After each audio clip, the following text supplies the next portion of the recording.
Welcome again. Welcome again to everybody joining us on Zoom. Welcome to Rooting for Rutabagas, part of YPG's signature My Story series. This is our third event of this year's annual YP Week, which you can learn more about on our website at lincolnypg.com. My name is Jay Swoboda. I'm a member of the Leadership Council for Lincoln Young Professionals Group, and it's my pleasure as a member of the YP Week Committee to introduce you today to Sara Brown. Sara is the self-proclaimed boss lady here at Rutabagas, and we're here at our restaurant today to hear her story about changing career paths and opening a vegan restaurant here in the beef state. I don't want to steal too much of her thunder about moving into this new space, but I've been telling everybody that I've pitched this event to recently that we're here in a space that was formerly occupied by Lazari's Pizza, and I came here for lunch every day. Every Tuesday, not every day. I love pizza, but I came here for lunch every Tuesday for over 15 years with coworkers. It was just our Tuesday lunch spot, and so it's amazing to look around and see the renovations that have taken place. Definitely sad to see Lazari's gone, but I'm really excited to see another local business that's thriving in this space and to have another local restaurant to choose from in downtown Lincoln. So without any further delay, here's Sara Brown, and she's going to tell you her story. Thanks for joining us, everyone. Thank you. Thank you, Shay, for that introduction, and thank you to the Chamber and to YPG for inviting me to share my story with you all this week. Thanks for those of you that were able to make it in the restaurant tonight, and those to all of you who we hope are on a sunny patio somewhere enjoying a cold cocktail. So as Shay said, I opened up Rutabagas here in this space 3 months now. Time flies when you're having fun. It was mid-May. So, but the story of Rutabagas starts long before May. I like to start it when I was 14. That's when I took my first restaurant job. So I was a waitress at Howard's Pantry. For those of you that may have grown up in Lincoln and maybe went there as a kid, I waited tables. And then I spent the next 10 years of my life working in the hospitality industry at various restaurants, always in the front of house. I loved interacting with people. And I think that's at the heart of Rutabagas, is the people. My customers are who fill my cup at the end of the day. And I think you'll see that woven throughout the story as I go through it. So anyways, spent much of my young life, college years, working hospitality, working restaurants. I did, however, graduate from the university here in town with a degree in psychology. Love humans, love human behavior. Decided I didn't want to be a therapist. I didn't want to listen to everyone's problems all day long, although sometimes I feel like I still do that most days running a restaurant, just in a different capacity. I get paid differently.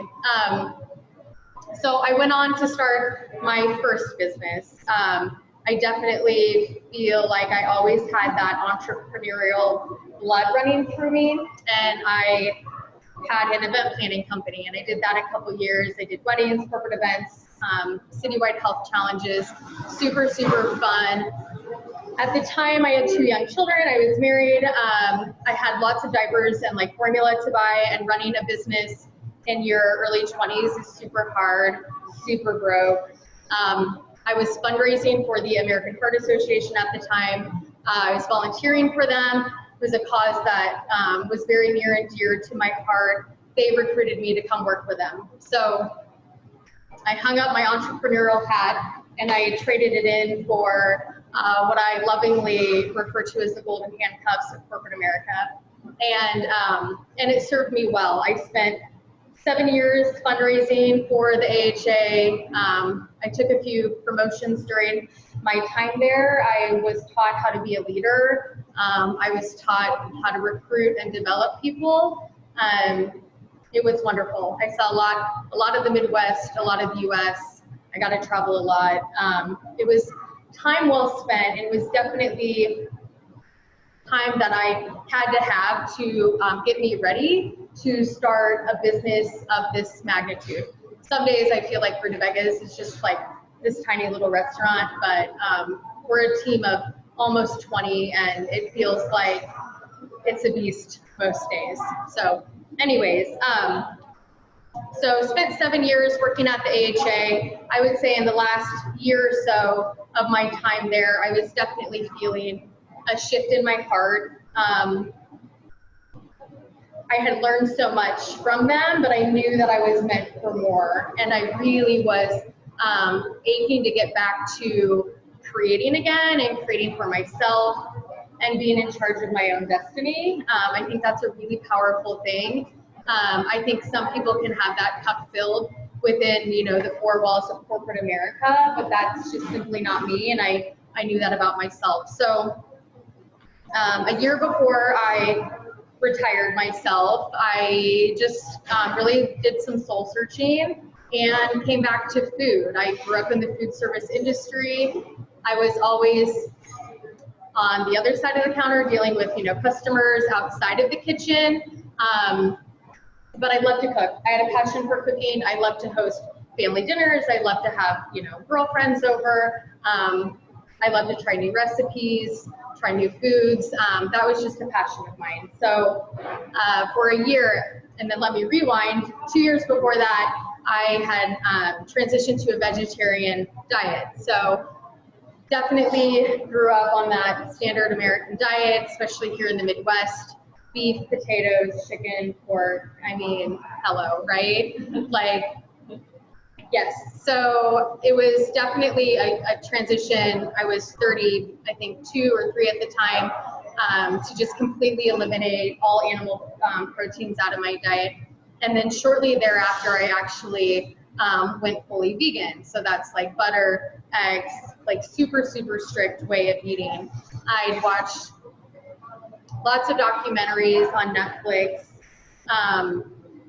Once you watch enough of those, it was really hard for me to like unsee the things I saw. And I know those documentaries can be spun in many different ways to fuel many different agendas, and I do know that. But at the end of the day, it just didn't sit well with me anymore.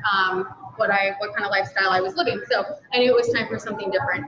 So then I went fully vegan for a period of 6 months. And I don't know if you have tried to eliminate cheese and butter out of your diet, but it is like the hardest thing to do. So during that period of 6 months that I was fully vegan, I realized that our community didn't really have the resources to support a busy working mom of 2 to still like be able to adhere to a plant-based diet with a little bit of help. It just would have been nice at least one night a week to like take my kids to a restaurant and like have something to eat. Pepe's Bistro has been around for decades. He's like the vegetarian OG of Lincoln. He's done it well for so long. But he's one man, you know, and it's like we're a big city. There needed to be more. There was a huge need in this community. So that was just not being met.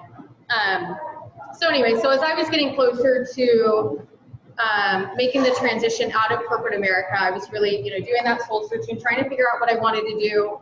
And my daughter Bella loved to pull up a chair next to me to the kitchen counter and cook with me. And she made a little like open and close sign, and she'd pretend like our dining room was the restaurant, and she'd set the table. And I had spent so many years of my corporate career on the road and traveling that time with her was just priceless and so endearing. And it was at that moment that I knew I wanted to build something that like we could do together. Now, if you see, my daughter Bella is not here because she's actually allergic to the restaurant. She's like allergic to work. She doesn't want to be here. But in my mind, you know, as I was like envisioning this, I was like, oh, you know, my kids will want to come and work at the restaurant. Maybe when they're old enough to like actually work and get a paycheck. But now they don't like to work for free. So that's in the future. But anyways, so I knew at that point I wanted to build something that they could do with me together, we could do as a family, that we would all really have fun doing, because life is short. And at the end of the day, I want to spend it with those that I love. The days are long, the years are short. There's nothing truer than that. So I knew that a restaurant was going to be the way to go. So I retired myself from the Heart Association in June 2 years ago. I thought maybe I'd take the summer off and like hang out, you know, at the pool, enjoy those long summer days. And then like 3 weeks later, I was in Adam Croft's office at Red Thread, and I was like, hey, I have this idea for a restaurant. I think I want to call it Rutabagas. I don't know. Let's create a brand. And so a few weeks later, Rutabagas was born, the logo was created, and I was off to the races developing recipes, and sort of the rest is history, but not really. There's a lot more to this story. It just feels like that. So I knew, I guess first, I had to, starting restaurants is not cheap. Opening a restaurant is at least a 6-figure investment. And unfortunately, I don't know, I just wasn't born into a huge, trust fund, and didn't have any investors at that time. I was just bootstrapping this whole deal. I had spent 7 years dumping money into a retirement account at the Heart Association. I knew I wasn't going to be able to touch that money, really put that money to work, what its, intentions were for 35 more years. I don't even know if I have 35 more years left on this planet. I hope I do, especially now that, I eat a plant-based diet. But so I cashed it out, and I was like, you know what, I'm young, I've got time to rebuild this thing. I think I don't know if anyone else is like me, but I was definitely raised with save, save, save. You got to have your money for a rainy day. You never know what's going to happen. And you just sort of live in this fear. And I just got to a point where I didn't want fear to control my decisions anymore. And I trusted myself enough to know that I'm an able-bodied, I have skills. I can go back to work for corporate America if I needed to, if I got myself in trouble. But at the end of the day, I knew I had what it was going to take. I had that grit to do whatever it took to just make this work. Even if I ran out of money, even if I ran into roadblocks, I was just going to do whatever it took. So I cashed it out, and yeah, and I got by for a few months. So anyways, so I started recipe testing. I had to develop vegan recipes. I had already been cooking that way for a couple years. I really did have a few years of cooking vegetarian, vegan dishes under my belt. So I sort of knew what I was doing, but I had to figure out what direction, create some focus for Rutabagas. What kind of food was Rutabagas going to serve? And at the end of the day, I love food. I definitely think food is love, food is comfort, is what brings people together. And I just didn't want to eat another salad. And I think vegan food has such negative connotations. Everyone thinks it's rabbit food, but it's not. And you won't find a salad on my menu, and that's by design, because vegan food doesn't just have to be, raw vegetables. So I really sought out to make vegan food palatable, interesting, but familiar. So if you are transitioning to a plant-based diet, you might miss the hamburgers, you might miss the nachos, you might miss the chicken wings, those foods that bring, back the sense of, family and friends and good times. So I just really made my focus that, recreating, the most well-loved comfort foods, and only using plants. So that was my first phase of Rutabagas, was just recipe testing. I sent out on social media. I was recruiting taste testers. So I totally played my friends and family. I was like, hey, I've got this new business idea. I'm making food, for just the cost of ingredients. You can come pick up this dish this week, and then I want your feedback. So it was they could help me out, right? So they would buy the weekly dish, they would take it home, they'd eat it with their family, and then they would fill out a survey and give me feedback. And I did that for, I don't know, maybe the first 6 months of Rutabagas. I was working out of a private commercial kitchen. I only had it on Fridays and Saturdays. And as those weeks progressed, every week I attracted more and more customers.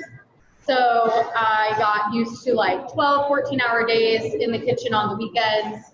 I never want to go inside another grocery store again in my life. I mean, those were weekends that I just never want to go back to. That's like that grit I was talking about. Those are some long days. But anyways, so after a few months, I definitely had a solid set of recipes under my belt. I got a good sense of what the community was looking for, what they would respond well to.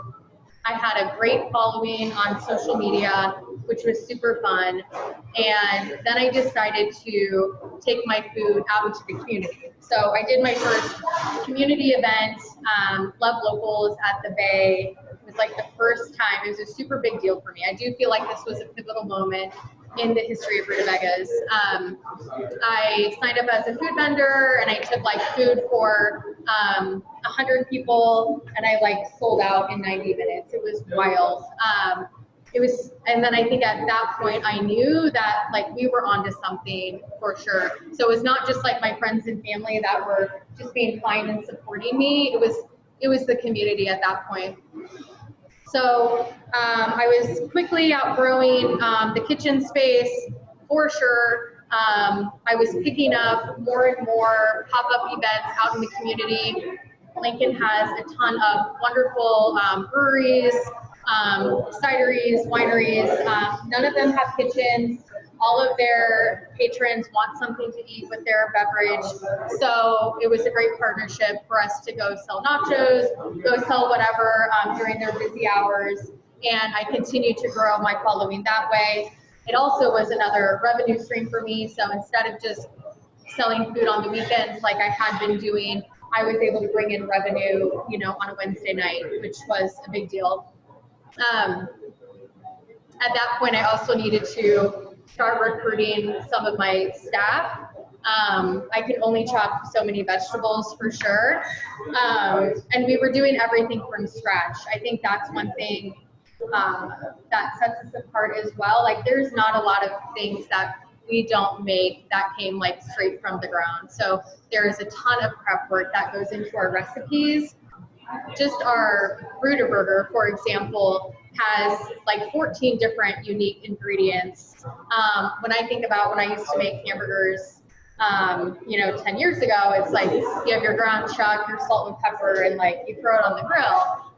That's easy. Yeah, that's super easy. But our burgers definitely take more time and thought for sure. So anyway, so I was recruiting my team at that point. We were definitely creating new revenue streams, which was exciting. And then last May, I really got serious about taking it to the next level again. So I think an important thing to note in the Rutabagas journey is like every step of the way, I think, let me back that up. I think sometimes entrepreneurs or people with a dream only see maybe like the end game, or they think the end game, like the big picture, is super sexy and they want to get to that right away. And so they go out and try to find funding to get to that big dream all at once. And I think it's really easy to get in over your head. And I also think maybe that's what causes some businesses to fail. And I really wasn't okay with failure in this. I really wanted to do this as strategically as I could. So I took things step by step, and I'm a super impatient human being. Like, I want things when I want them. Let's do it now, you know. But I knew when it came to this, I was going to have to be very intentional about it, especially since nobody had written the playbook for this in Lincoln. Like I said, there's definitely some kick-ass vegan restaurants in town. I knew that my business was going to be a full-service concept, open for lunch and dinner every single day. I wanted a full bar. We wanted to serve the late-night crowd. We wanted a killer brunch, and it was going to take a lot of funding for sure, a lot of staff, a lot of manpower. So I needed to do this step by step. So, anyways, by last May, I felt like I had once again proved another piece of Rutabagas, and we were ready to level up again. And so I started looking for restaurant spaces. And for those of you that have signed a commercial lease, I don't know what's more terrifying, like buying a house and signing that 30-year mortgage, or signing like a 5-year commercial lease. they're both pretty terrifying. But you can't live in your business. So at least at the end of the day, you know, when you get a mortgage, you can like live at your home, but I can't live here. So I was not comfortable signing a commercial lease at that point. I once again needed to mitigate the risk and find somewhere with a shorter term just to see if Lincoln could support a plant-based full-service restaurant. So I looked at 1,000 places. Thank you, Chris Fossick. He was amazing and showed me so many commercial real estate, pieces of real estate in town. And at the end of the day, I was able to negotiate a deal at the old Spaghetti Works, just a few blocks away from here at 12th and P. And I signed a 6-month term. It was basically like a turnkey space. I didn't have to bring my own tables and chairs. The kitchen already had everything. It was basically hang my Rutabagas sign and start, you know, cooking nachos and burgers the next day. So that was great, super low risk, and worked out really well. The first month in business that I had like a full month under my belt, the revenue exceeded my expectations. So after month 1, I was like, okay, so here we go. Like, we're going to do this thing. Finding this space, finding what I lovingly refer to as my forever home, took a little bit, at least for the next 3 years for my lease. My forever home. It took me a little longer than I wanted it to, especially like through the winter months. But I was negotiating a lease at another space not far from here, and it was kind of just like the best of, you know, kind of the pile, and it wasn't. I knew in my heart it wasn't where I was meant to be, but I was out of options. My lease had ran out. I'd already extended it, you know, a month, then I extended it another month. I knew I was gonna just be put out on the street soon enough. So I had to find a spot. Well, before I signed the lease at that one space, Lozari's made the announcement that they were moving out of their downtown location. And that day I got in touch with the landlords and I was like, that's my home. And it was like 2 months later, we finally finished negotiating the lease and I signed it and we were able to move in. So, yeah, so that was hard and challenging and difficult, but also it was meant to be. I definitely knew that this was my space. This is where Rutabagas home was going to be. And then COVID hit. So that was actually really fun in a not fun way. COVID started really affecting the restaurant business in Lincoln mid-March. My lease at the old location was up at the end of March. So 2 weeks before I was going to pack up and move out, I had to lay off 16 of my 18 staff because all of our dine-in business, like our dining rooms, were forced to be closed per the health department guidelines. And at that point, majority of our business was dine-in. So I lost like 80% of my revenue. And keep in mind, I am now building out a brand new space just a few blocks away. And I was able to secure funding. An investor came forward and I was able to secure funding for it.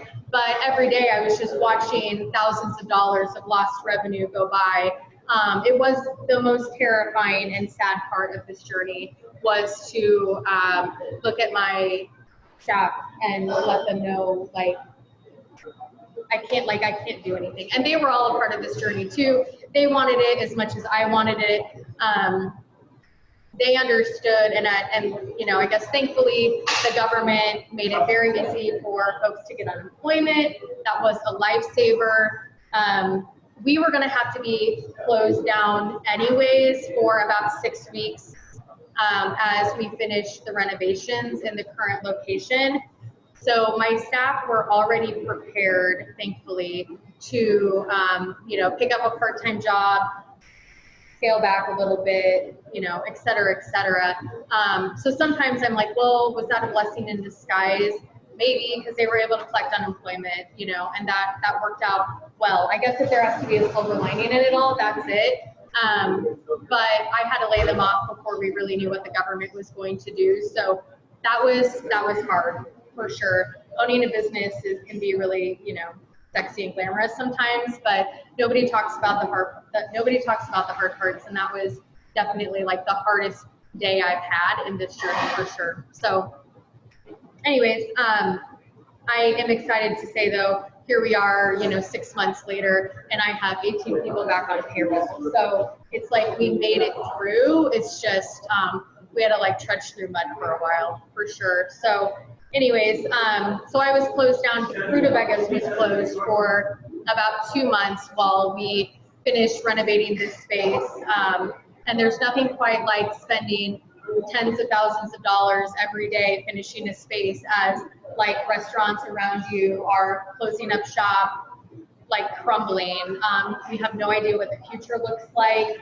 I mean, there was some lonely months in there. I don't want to say filled with fear, but like filled with the unknown. I just didn't know if I was doing the right thing. But I knew that I wasn't going to give up, and I wasn't going to let fear control, and I had signed a lease. So I really had no choice. We just had to move forward and make it work. So we finally opened mid-May. Dining rooms weren't open in Lincoln yet, so we could only open as carryout, which honestly, again, was a blessing in disguise because I was able to save on some build-out costs by not totally finishing the dining room and just getting the kitchen up and going, which was great. So we capitalized on that.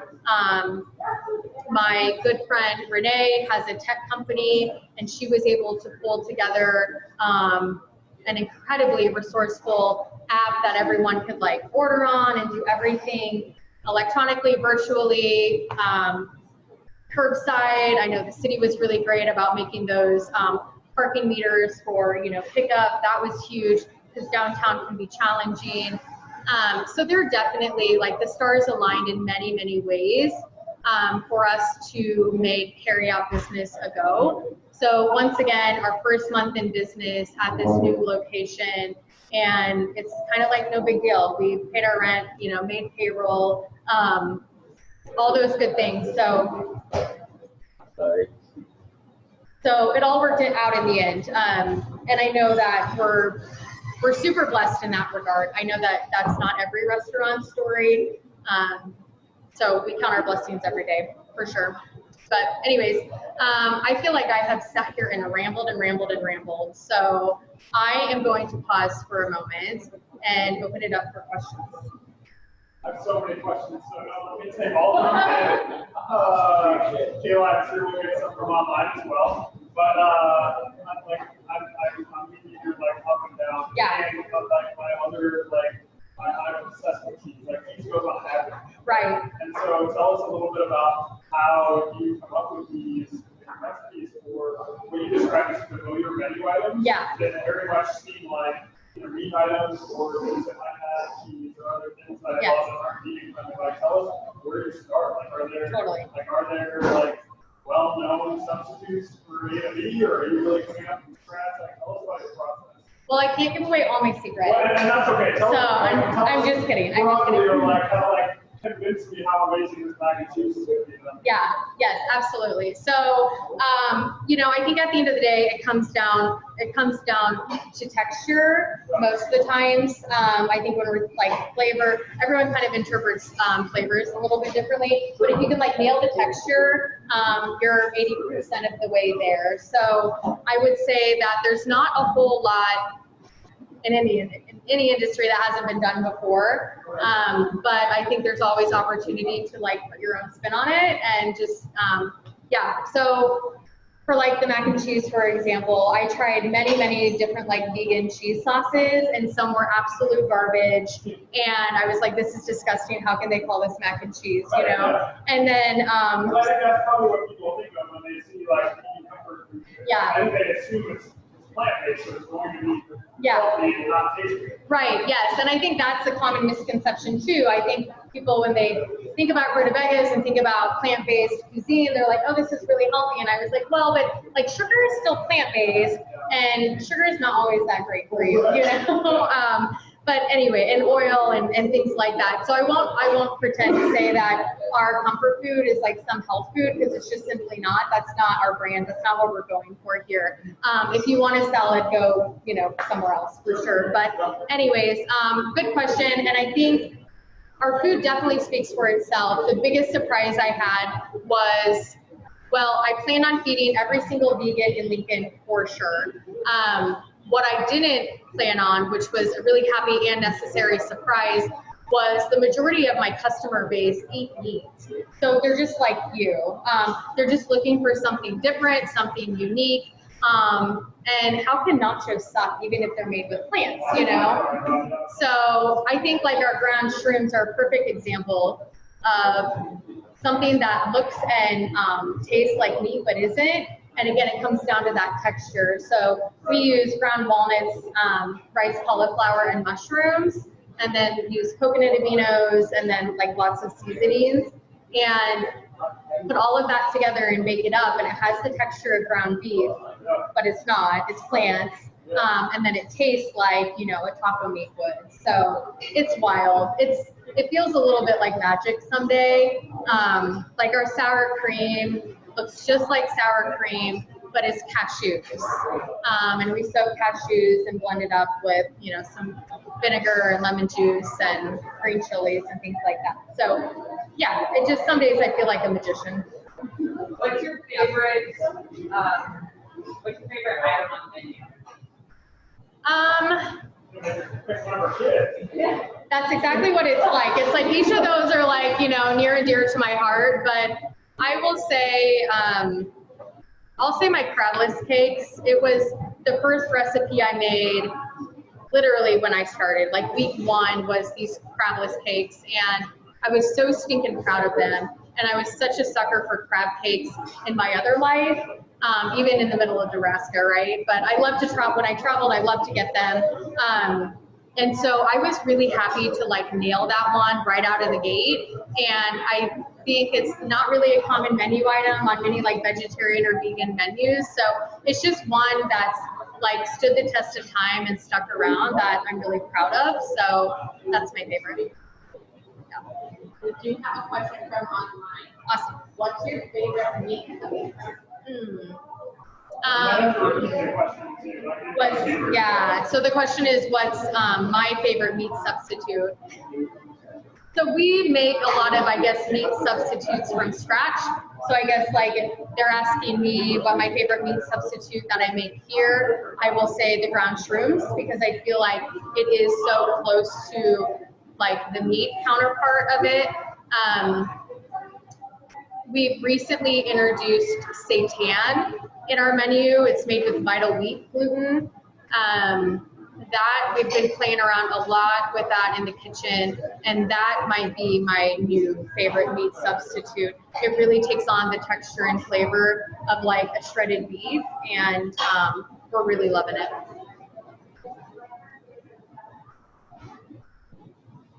Yes. Would you ever make a cookbook? Maybe. Oh yes. Would I ever do a cookbook? Yeah.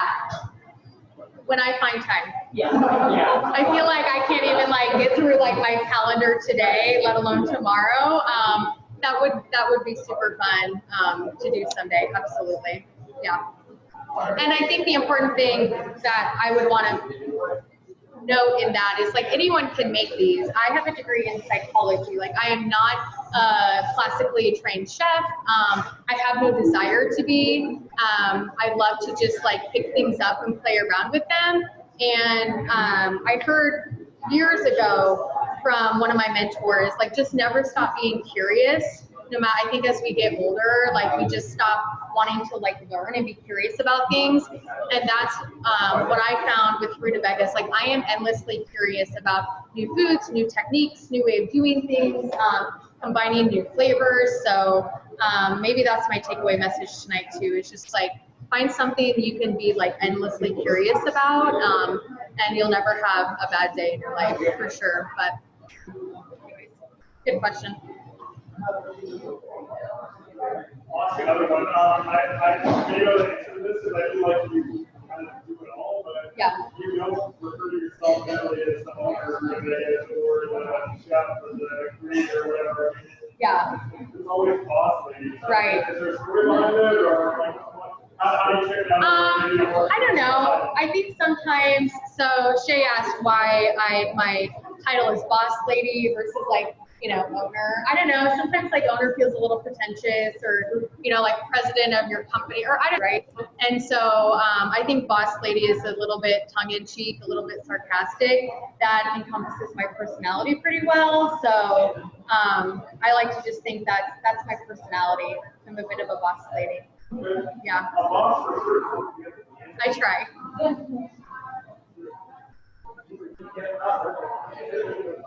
Do you maybe want to speak a little bit to the background that you have?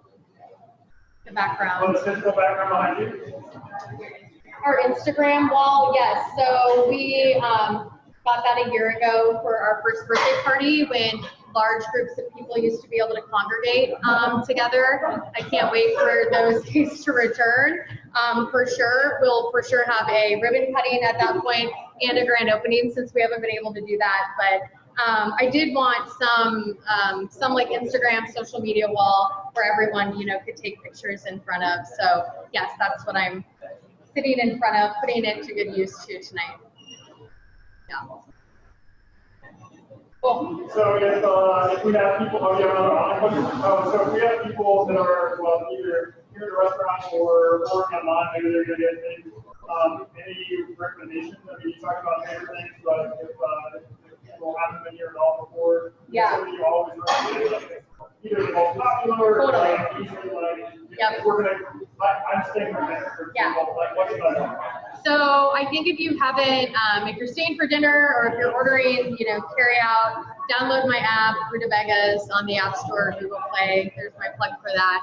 I would say get the patty melt. I mean, have you had the nachos? If you haven't, okay, so I'll back that up. If you haven't had our Rutabaga nachos, you have to get our nachos. That is definitely like what put us on the map, what gave us our start. So you have to get the nachos. But when you were ready for something else, I would say the patty melt is the way to go. If you like something with a little bit of heat, our buffalo chicken sandwich is delicious as well. So, yeah. Good question. Awesome. Yeah, you're welcome. I think that's probably all we have. Cool. Thank you so much. Yeah, thank you. Thank you for having me. Thank you. Yeah. Did you want to do anything? You can cut us off, or I can say goodbye, or still. Thank you, everybody online. We do have a bunch more events this week. Check out our website at lincolnypg.com. Several online events still Wednesday, Thursday, and Friday. And we do have some in-person seats available at our WILA Young Lincoln Leader Awards on Thursday evening. So check our website at lincolnypg.com and have a great night.